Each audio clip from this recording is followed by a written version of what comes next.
चलो तो हम ये पार्ट हमारा बाकी रह गया था non biodegradable and biodegradable polymers के बारे में। लास्ट टॉपिक है, लास्ट सब टॉपिक है पॉलीमर का। ठीक है, तो नॉन बायोडिग्रेडेबल पॉलीमर के बारे में ज़्यादा आई थिंक मुझे बोलने की ज़रूरत नहीं है। नॉन बायोडिग्रेडेबल पॉलीमर्स जो होते हैं उस पे क्वेश्चन जो आएगा आपको, वो या तो आपको वो एग्ज़ाम्पल दे सकते हैं या नॉन बायोडिग्रेडेबल पॉलीमर के ऊपर कुछ सेंटेंस फॉर्म करके दे सकते हैं कि उस सेंटेंस में से करेक्ट या इनकरेक्ट सेंटेंस जो है उसको आइडेंटिफाई करो। ठीक है, करेक्ट को बोला जाएगा या तो फिर इनकरेक्ट स्टेटमेंट कौन सा है अबाउट नॉन बायोडिग्रेडेबल पॉलीमर, ये आपको देना है। अब नॉन बायोडिग्रेडेबल का मतलब तो हम समझ ही रहे हैं कि एनवायरमेंटल कंडीशंस जो होते हैं या बैक्टीरिया जो होते हैं उससे ये नॉन बायोडिग्रेडेबल पॉलीमर बिल्कुल भी वहाँ पे डिग्रेड नहीं होता। वो वैसे कि वैसे ही पड़ा रहेगा, ना ही उस पर कोई बैक्टीरिया की एक्शन होगी, ना ही एनवायरमेंटल कंडीशन की एक्शन उस पर होगी। सो हम ये बोल सकते हैं कि non biodegradable polymers are resistant to environmental condition. Important है ये स्टेटमेंट, काफ़ी इम्पॉर्टेंट है ये स्टेटमेंट, करेक्ट स्टेटमेंट है about non biodegradable polymers. Non biodegradable polymer के एग्जाम्पल उन्होंने दिए नहीं, बिकॉज जितने भी हमने अभी पढ़े हैं सिंथेटिक पॉलीमर्स जो होते हैं काफ़ी सारे जो है वो नॉन बायोडिग्रेडेबल ही वहाँ पे है। ठीक है, मतलब मैं ये नहीं बोल रही हूँ कि नेचुरल पॉलीमर में कुछ ऐसे है कि जो डिग्रेड हो जाते हैं, बट सेमी सिंथेटिक और सिंथेटिक की कैटेगरी जो जनरली होती है वो नॉन बायोडिग्रेडेबल पॉलीमर की ही होती है, ये आप याद रखो। नॉन बायोडिग्रेडेबल पॉलीमर जो होते हैं they get accumulated in the environment because they can not be degraded by environmental conditions, they can not be degrade by bacteria, bacterial action से वो डिग्रेड नहीं होते। So to overcome this problem of accumulation of this non-biodegradable polymer, the efforts were made for preparation of biodegradable polymer. So we have some biodegradable polymers over here. Biodegradable polymer जो होते हैं उसमें ये तीन मैंने यहाँ पे लिखे हैं जिस पे क्वेश्चंस आपको पूछे जाते हैं।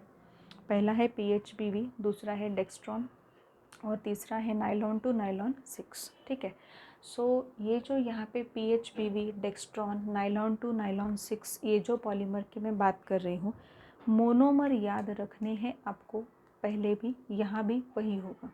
ठीक है, बायोडिग्रेडेबल है। अब मैं आपको एक चीज़ बताना चाह रही हूँ कि आप धीरे धीरे आगे पढ़ोगे भी वहाँ पे कि आपको यूजेस में आएगा भी। कैप्सूल्स हमारे जो होते हैं, जो हम कैप्सूल्स लेते हैं जनरली, देखो कि कैप्सूल होती है वहाँ पे एक छोटी सी ऐसे शेप में कैप्सूल, उसमें कुछ ऐसे क्रिस्टल लाइक मेडिसिन वहाँ पे फिलअप रहता है और कैप्सूल हम क्या करते हैं वहाँ पे लेते हैं। जैसे बिकॉसूल वगैरह होती है, देखो बिकॉसूल की कैप्सूल ही वहाँ पे मिलती है। वहाँ पे दो ऐसे पार्ट्स होते हैं जो एक दूसरे में अटैच्ड होते हैं और अंदर क्या होता है वहाँ पे मेडिसिन होता है। तो वो जो कैप्सूल जब हम लेते हैं ना, तो वो कैप्सूल का ऊपर का जो कवरिंग होता है that is also a kind of biodegradable polymer. ठीक है, वो डिग्रेड हो जाता है, वो पूरी तरीके से वहाँ पे जैसे ही अंदर जाएगा वैसे ही जो एक्शन ऑफ HCl है उसकी वजह से वो वहाँ पे, या जो भी एंजाइम्स अंदर वहाँ पे है उसकी वजह से वो पूरी की पूरी तरीके से वहाँ पे डिसअपियर हो जाता है और जो अंदर का मेडिसिन है वो रिलीज़ हो जाता है। सो ये मैंने क्यों बताया आपको, बिकॉज ये कहीं ना कहीं तो आपको पता होना चाहिए कि जो भी कैप्सूल्स हम ले रहे हैं, मैं कैप्सूल्स की बात कर रही हूँ, I am not talking about any tablet.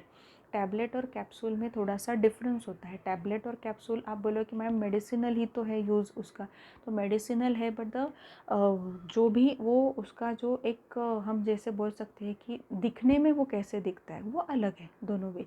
Tablet मतलब टैबलेट ही होती है, ठीक है। कैप्सूल मतलब एक कवरिंग जैसा रहता है और उस कवरिंग में वो मेडिसिन होता है और वो पूरा कैप्सूल हमें क्या करना पड़ता है, वहाँ पे लेना पड़ता है। सो ये एक वहाँ पे बायोडिग्रेडेबल पॉलीमर का एग्जाम्पल मैंने आपको दिया।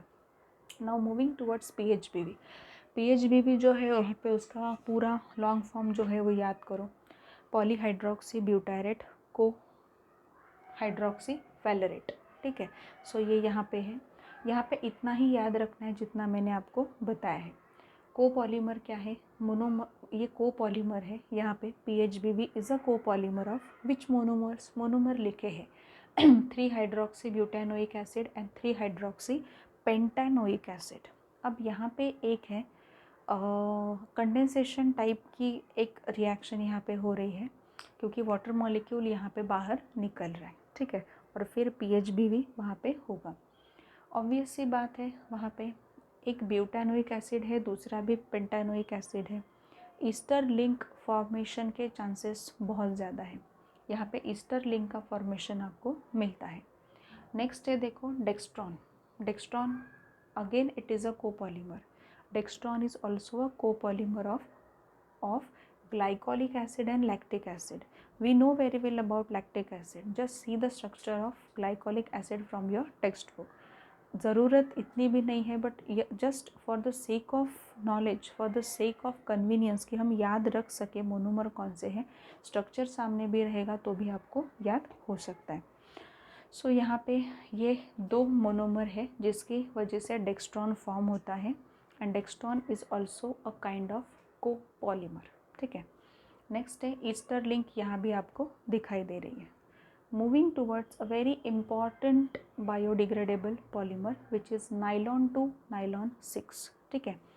अब यहाँ पे क्यों इम्पॉर्टेंट मैं इसे बोल रही हूँ, बिकॉज देखो इसके पहले हमने नाइलॉन 6 के बारे में पढ़ा है। मोनोमर याद रहने ही चाहिए दोनों के, ठीक है। नाइलॉन 6 में क्या था, वहाँ पे एडिपिक एसिड था और आपका हेक्सामिथाइलिन डायामाइन वो था। अगर मैं नाइलॉन 6 की बात करूँ तो एप्सिलॉन कैप्रोलैक्टम करके एक मोनोमर हम वहाँ पे यूज़ करते थे। Moving towards nylon two nylon 6, ठीक है। देखो मोनोमर कौन से हैं, ग्लाइसिन करके एक मोनोमर है। देखो जो ग्लाइसिन का स्ट्रक्चर आप देखोगे उसमें आपको 2 कार्बन एटम्स मिलेंगे, नाइलॉन 2। आप समझ में आया, ग्लाइसिन जो स्ट्रक्चर है इसमें आपको 2 कार्बन एटम्स वहाँ पे मिलते हैं और एक NH2 ग्रुप अटैच्ड एक कार्बन के साथ, ठीक है। सो ग्लाइसिन में 2 कार्बन एटम्स हैं। इप्सा यहाँ पे ये जो है वहाँ पे देखो अमाइनो कैप्रोइक एसिड, ठीक है, epsilon amino caproic acid. Amino caproic acid में अगर आप देखो तो आपको टोटल 6 कार्बन एटम्स यहाँ पे मिलते हैं, 6 कार्बन एटम्स मिलेंगे, इसलिए नाइलॉन 2 नाइलॉन 6 ये पॉलीमर का नाम है, ठीक है। अगेन देखो इनके जो यूजेस है ये बहुत इम्पॉर्टेंट यूजेस हैं, इस पे क्वेश्चंस काफ़ी बार पूछे जाते हैं। बायोडिग्रेडेबल है इसलिए यूजेस देखो। ऑर्थोपेडिक डिवाइसेस जो होते हैं, ऑर्थोपेडिक डिवाइसेस में नाइलॉन 2 नाइलॉन 6 जो है उसका वहाँ पे यूज़ होता है ऑर्थोपेडिक डिवाइसेस में। इम्प्लांट्स जो होते हैं, मतलब बहुत बार आपने देखा होगा कि वहाँ पे नी इम्प्लांट है, ठीक है, या कोई भी बॉडी का एक जो पार्ट है वो अगर ख़राब हो गया तो वहाँ पे इम्प्लांट किया जाता है। तो ये जो इम्प्लांट्स बनाए जाते हैं ना वो इस पर्टिकुलर पॉलीमर से बनाए जाते हैं। नेक्स्ट है ड्रग रिलीज मेट्राइसिस, जैसे मैंने अभी आपसे कहा कि कैप्सूल्स वगैरह होते हैं, ड्रग रिलीज मेट्राइसिस, ऊपर का कवरिंग, मेट्राइसिस मतलब ऊपर का कवरिंग की मैं बात कर रही हूँ, वहाँ पे भी ये जो पॉलीमर है ये पॉलीमर वहाँ पे यूज़ होता है, ठीक है। सो ये जो यहाँ पे हमने दिया है, ठीक है, PHBV, डेक्स्ट्रॉन, नाइलॉन 2 नाइलॉन 6 ये बायोडिग्रेडेबल पॉलीमर वहाँ पे है। तो यहाँ पॉलीमर का जो टॉपिक है हमारा वो यहाँ पे ख़त्म हो गया है। अब हम आगे का जो लेक्चर लेने वाले हैं, we will be starting with the aldehyde, ketones and carboxylic acid. तब तक मैं बता रही हूँ आपको पॉलीमर का स्टडी मैंने पहले भी बताया है कैसे करना है।